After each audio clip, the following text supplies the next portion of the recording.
us 150 to 170 so quickly.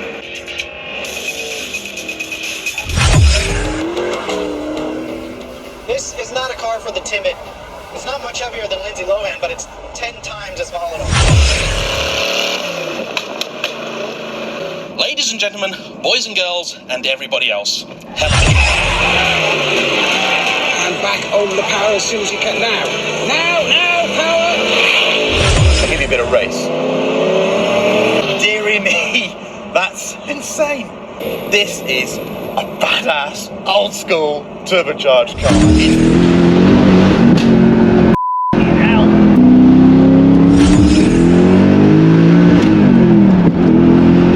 Hello, you join us in Super South Yorkshire, where we have come to see this Noble M600 analogue, British made supercar with a power to weight ratio similar to a Bugatti Veyron.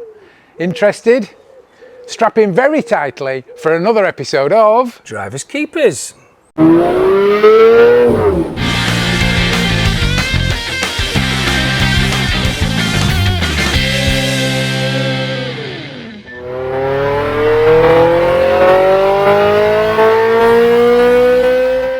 So, James, I have seen this car in so many videos from JM. I've seen it in, well, so many different videos. But what I've never seen is basically the story of why you went for a Noble, especially this particular one, and the kind of the background to it, and what got you into thinking a Noble.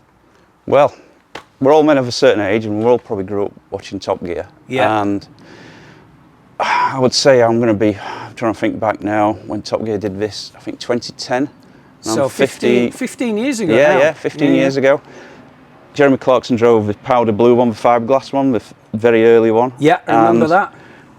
I just remember him saying loser to all the other cars there. Yeah, because driving it past. completely, it freaked him out, didn't it? Yeah. I remember. And I thought, never going to afford one. It's so rare, it's out of my price range. But if I had the chance and the opportunity to buy one, I would definitely. Yeah. And then I think season 18, episode 1, they took a Noble M600 to Italy with the Aventador That's right. and the McLaren MP412C. Yeah. And I've watched that episode so many times, and you just go, wow, it just looks so much fun. Richard Hammond, all right, his first one broke down, and then he got this one. This is the one what he, replaced it with when it was black. Yeah. And he just looks so scared driving around Imola. And he's in a full race suit, the others are in just normal clothes, and you think, that's a proper driver's car? Yeah. So I'll give you a bit of second gear. Yeah.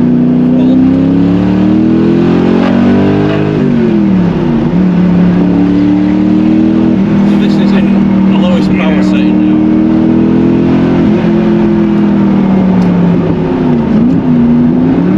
And if we step it up to full 740.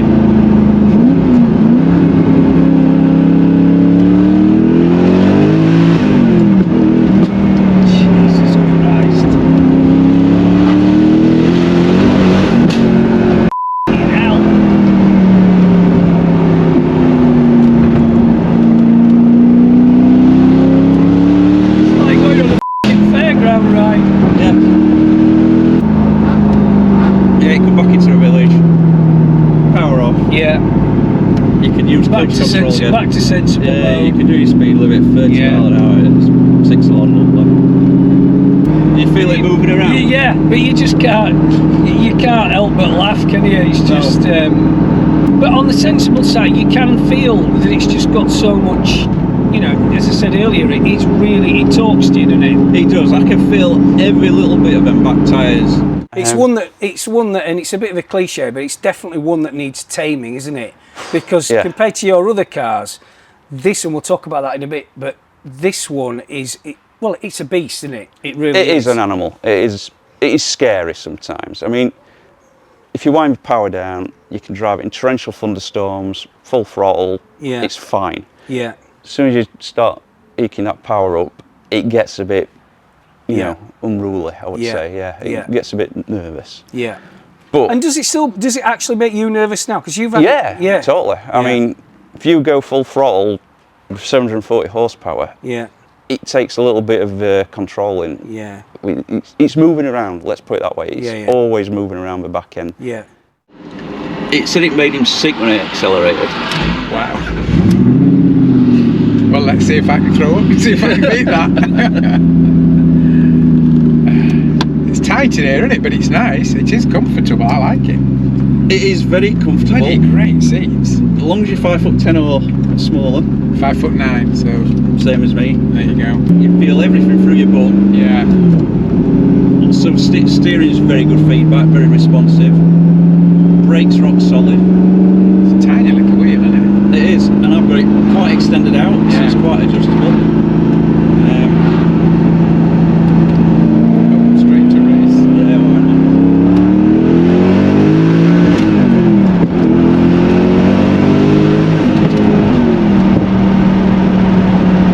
Wow. Bloody hell. That is some shove. Yeah. Fourth gear is the best for the shove. It just like really puts you back.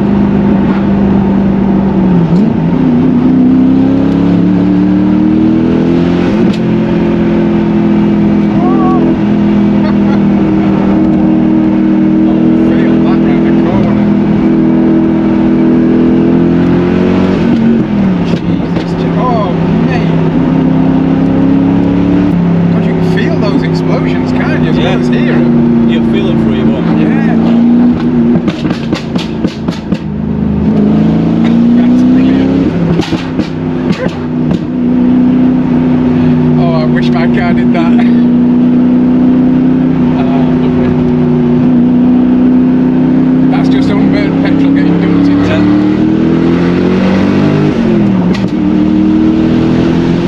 Oh my God. It's that fourth gear turbo shove. Yeah. It gets ridiculous. It just goes and goes and goes. It's properly relentless, isn't it? Yeah. Wow.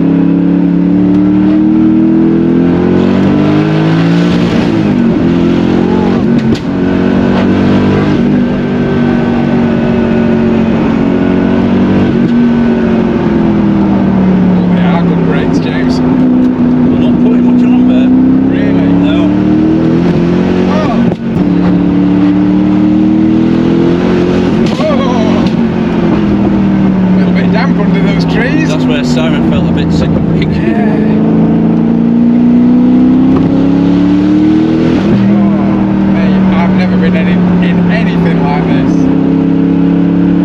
It is mental.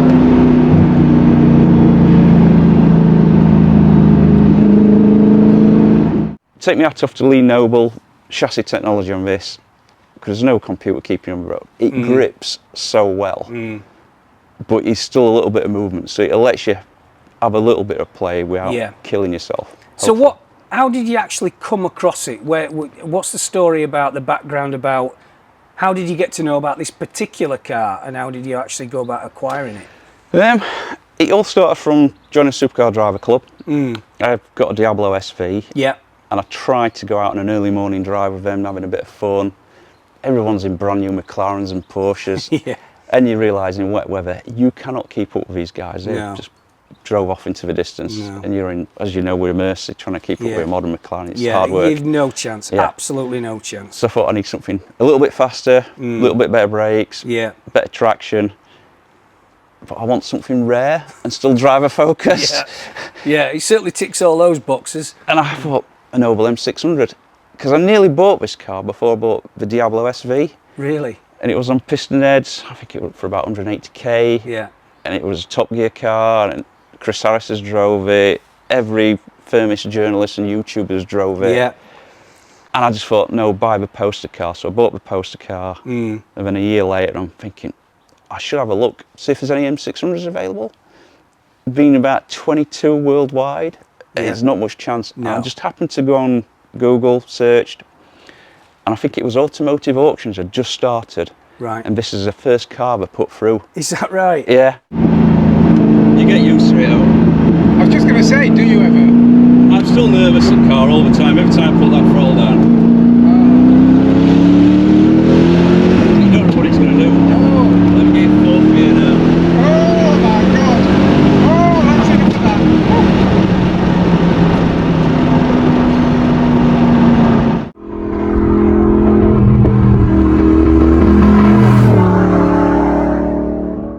And I thought, oh, I might have a bid on that.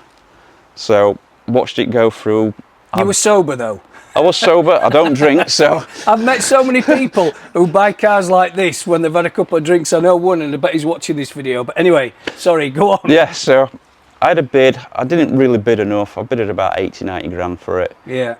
It didn't sell, it didn't get to reserve. Yeah. And I just thought, one Saturday I was working on restoring some flat in Sheffield, and I thought, I'll just see if I can find him on Facebook, the guy who owns it. Yeah. And I just typed it in, and straight away I found the guy.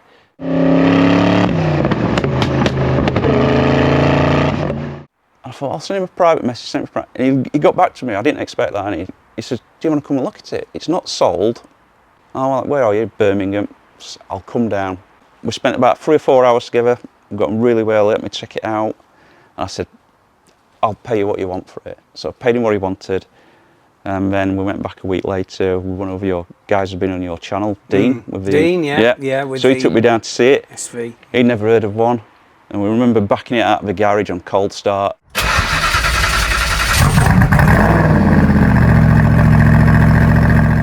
And Dean's like, what have you bought? It's a crazy car, this. It sounds amazing, it looks crazy. Yeah. And that's how I came about. And then we started doing drives and things like that. And, you know, within a few years, you put 20,000 miles on it. Yeah, so you've proper driven it, which is what it's for. And the noise, even at slow speeds, the noise is addictive. Oh, yeah. It's like an old American V8. Yeah, we were saying that when we were behind you.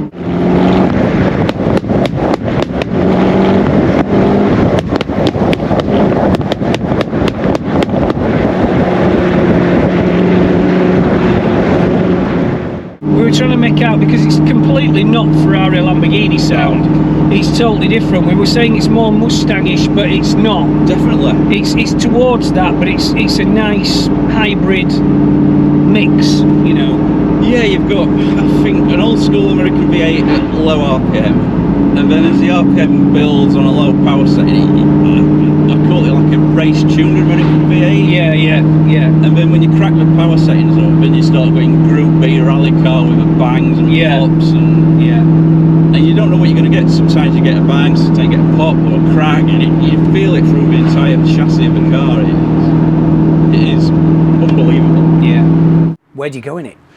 Well, I do a lot of early morning drives, evening drives. I bet that pleases the neighbours, doesn't it? It does work the neighbours. Does it make you cringe when you start it up and yes. you know that?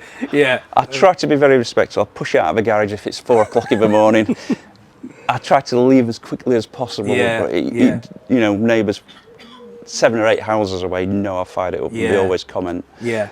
But yeah, it's noisy. But for drives, yeah, early morning drives.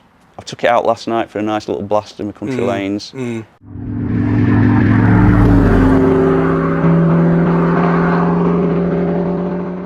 It's brilliant if you just want to release that, you know, stress levels of a day. You forget everything driving this. But I've done some big mileage in it. I've done, you know, like 300 or 400 miles in a day in it, and it's 30 miles per gallon. Just driving it very steadily. It's very comfortable once you're in. You've got to be under 5'10".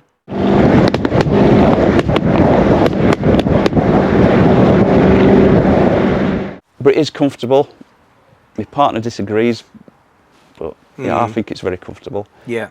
You've got quite a bit of luggage room, better than a Lambo. We've done some supercar tours in the UK. I've taken it to Belgium to do Spa track day. Right. That were a torrential thunderstorm. God, But we're still fastest car on track in a Really? torrential thunderstorm, apart from the ring cars going around. It is a very usable car, but it also rewards when you want it to reward. Whereas I find a lot of modern, like, you know, modern Porsche is so usable, but there's no excitement from it. That's right. Yeah, again, it's a cliche, isn't it? But this one, you know, from what I've read about it, it just, you just need to be on it all the time, don't you? Simple as that. The brakes are probably the weakest point of the car because there's no ABS. That's interesting, right? It's a rock solid racing pedal, so there's no feedback. So quite often you'll be locked up into a corner when you don't know. So you'll be like, why is it not turning? And you come off the brakes and the wheels start rotating again, and there's no traction control. There's no traction. I didn't know that. So No, there's no traction control. All there is from factory a ignition cut if it detects a lot of rev gain, Yeah. it cuts ignition, so you lose a little bit of power. And that's so you just think, oh, there's a bit of a misfire, but it is just the ignition cut. And that's the only safety aid you've got. Crikey. So you're on your own. That's why I love it. Yeah. It is just Yeah. the ultimate driver's car. Yeah, yeah.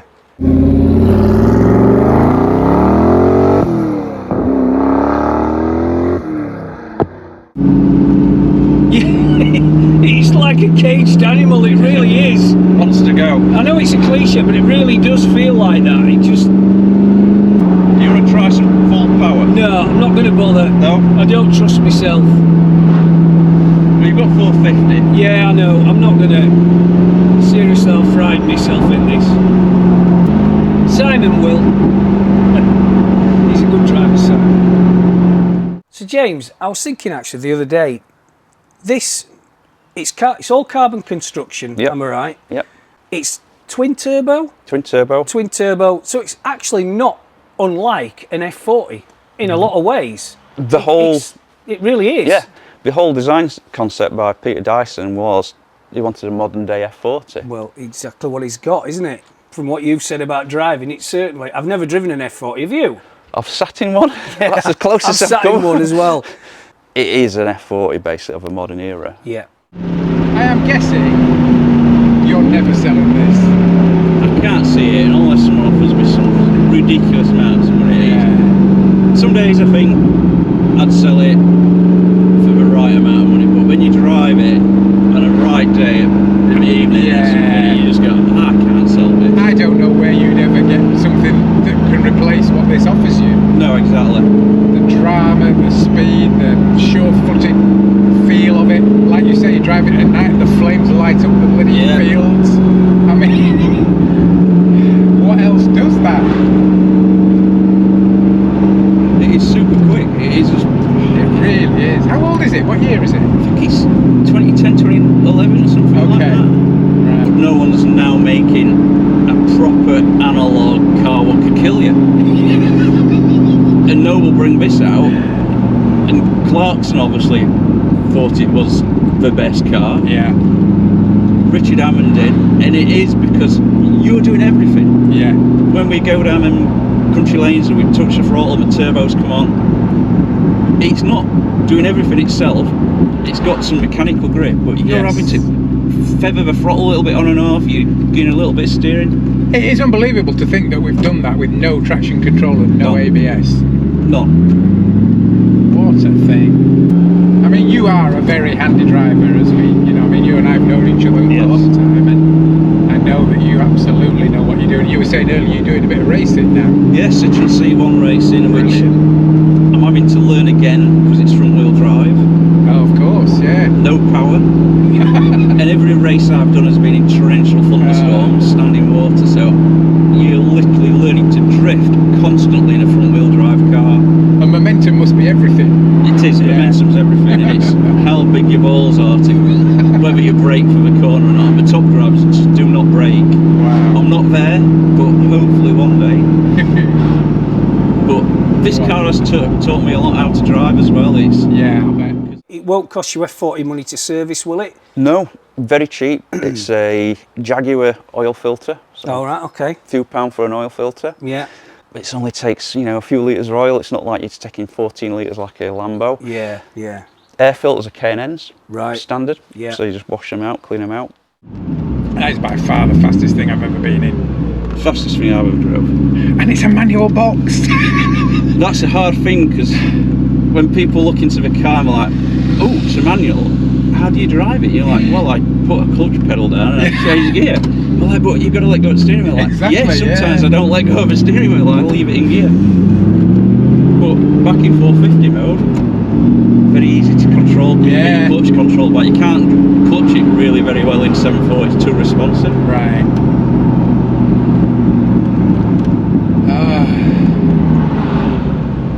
Has it shocked you? Yeah. I love it though. I did think I'd probably get out of it and be like, never again. But I love it. It's addictive. A lot of simple bits are like from other cars. So you've got a Yamaha V8, known for being very reliable engine. Yeah. Gearbox is Graziano, I've had to replace that due to I span it once on a trip. Did a lot of damage to the clutch, but the clutches are one. You might as well elaborate on that, because I'm going to ask you about that. So what happened?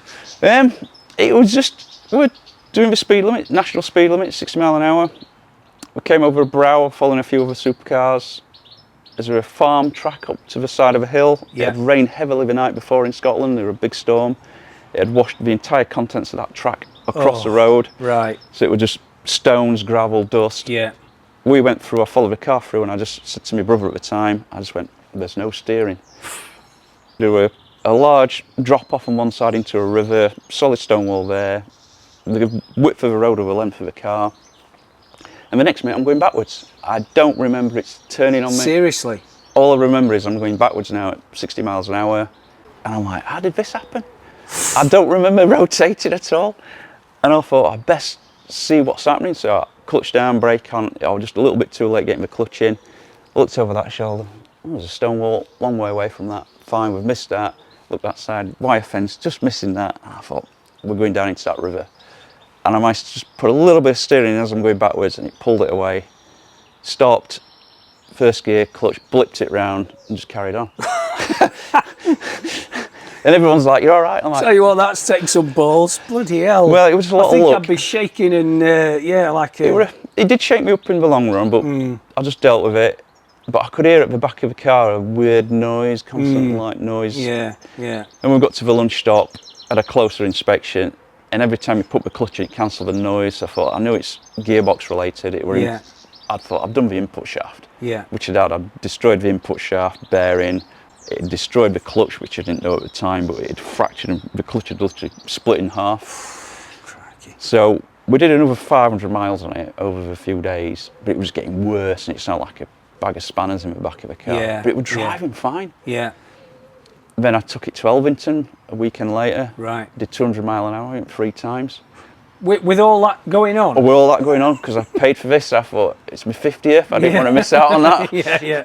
And when we got back to our workshop, we pulled the clutch and gearbox out, and it just fell apart. It literally, bearings dropped out. I'll tell you what, clutch fell out. it did you well though, didn't it? It did well, and that proves how strong a car it is. So it is a Great. simple car to maintain. Yeah. Super. Okay, we're away.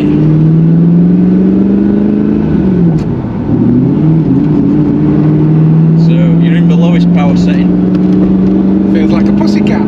Yeah, it's lovely. You don't feel much boost in low power setting. Right. It's quite, feels like in a naturally aspirated engine. I'll just get used to the pedals and Yes.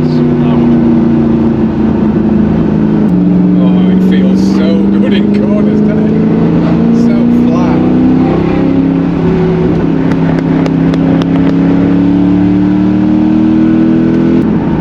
I mean, I know I'm tickling it, but it feels quite approachable in this setting. It is. Yeah. I would say anyone who's a little bit of a driver can drive it pretty much flat out in this setting in dry conditions. Right. It is quite a pussy car. And I can see how you would knock it into this for a long cruise and just totally relaxing. 30 miles per gallon, That's amazing. cruise down the motorway, ignore everyone trying to race you. Yeah. It's lovely. It really is.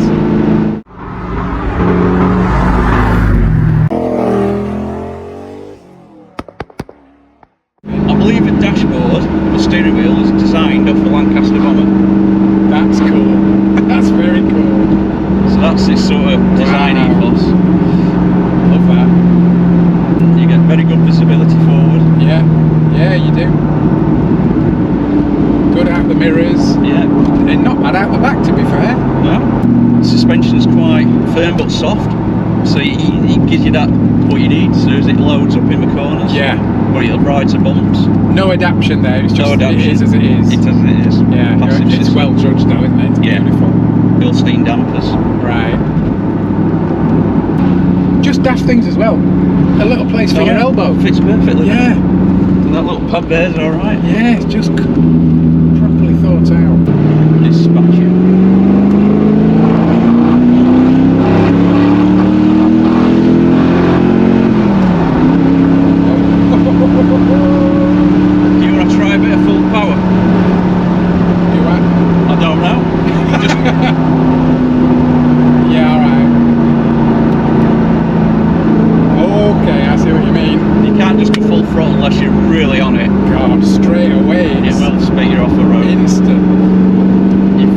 as soon as that throttle, it's like, Just, that's amazing, yeah.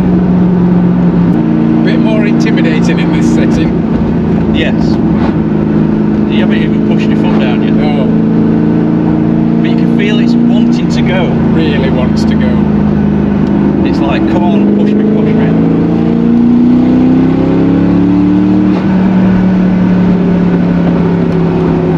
Oh, it's naughty.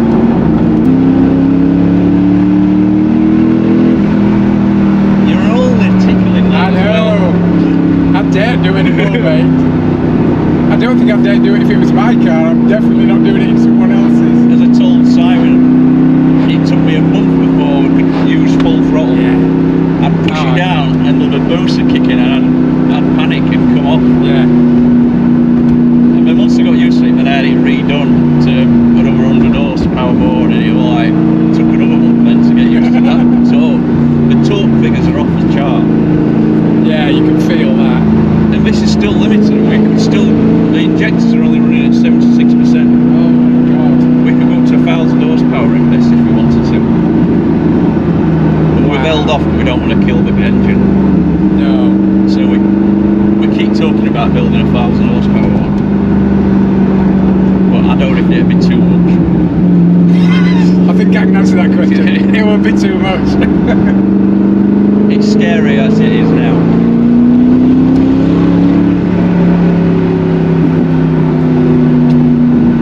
What a thing. Oh, I'm annoyed that I'm not giving it more, but I'm definitely not giving it more. Thank you for showing me what it can do. That rundown was amazing.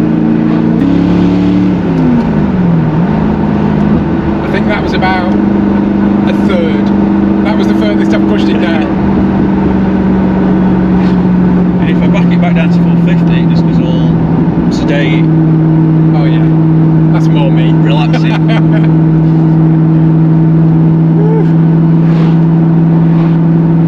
I love it.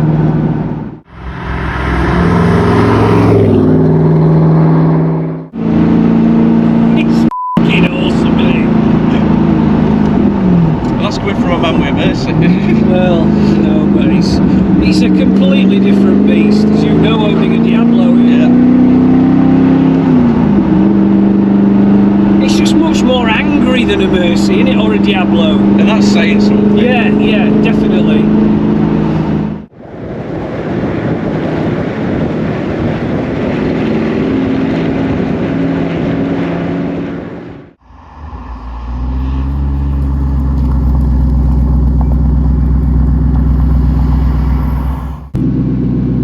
Amazing. Thanks, mate. No worries. Love that. What do you think? I don't think I know what to think other No. than bloody wow. Do you know what I was thinking? It's like it's a much more frightening version of Alex's car from The Motorist, isn't it? What's that? Yeah, Joe? that 4C. Yeah, Yeah, it is, yeah. It's like this. It's like that on steroids, Yeah, isn't it? we've never done anything like this. No. Incredible. No, I said I'd need an hour driving it before I even started opening it up. To be Oh, I wouldn't dare. Did you drive faster than me? Well, that wouldn't be difficult. We always said you might have tried a third throttle in full Yeah. power mode. yeah, I think I got it a third of the way down and then... Then backed off. Yeah. Whereas I love it, though. I just Yeah, I love literally it. mashed the throttle. Even in that wet section, I was mashing throttle. As you can tell, it was moving around underneath us. But that's what It's I know. terrifying, isn't it? That's what I know it's going to do. What an episode. Sam, what do you make of this? Well, as we said earlier in the video to James, you know, it's just like an F40 in a different set of clothes, It isn't really is, isn't it? Absolute beast. Thank you so much for watching. We hope you enjoyed it, and a massive thanks to James for letting us come and find out all about his incredible car. Like, comment, subscribe, all that good stuff, and stay tuned for another episode coming sometime soon. Indeed. Thanks for watching. See ya.